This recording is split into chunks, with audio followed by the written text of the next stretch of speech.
Vamos comer. Tu come bem? Um pouquinho. Boa tarde de bom.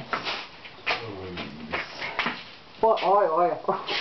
Ai, ai, ai, ai, ai. Tem que ir lá no meio. Cadê? Peu descarado, né? Peu no meio. Peu descarado, né, velho? Tá gravando, rapaz. Não tá tirando foto, não. Posso, Pedro? Oi. Minha volta tá muito boa com o senhor, não, viu? Ele chegou lá e disse bem assim: rapaz, menina não tá muito boa comigo, não, viu? Já sabe o que é. Ô, cachaça que me mata! Lá, Miguel.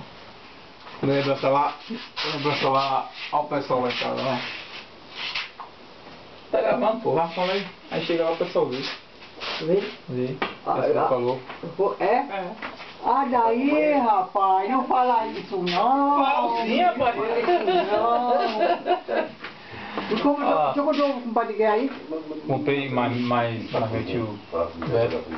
Olha aqui, já tá na 40. Dá lá tchau lá. Tchau, Mila. Tchau, Mila. Tchau, Milha. Um beijo pra você. Um beijo pra você, minha filha. Da vovó. Da vovó. Tchau, Betânia. Oi, Betânia. Ô, Betânia. Tinha outra. Marisete. Marisete. Negão.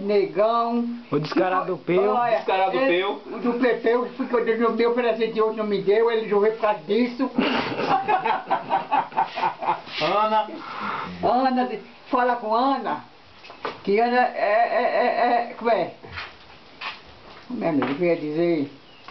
Que ela não tem amizade a ninguém, nem a própria mãe dela.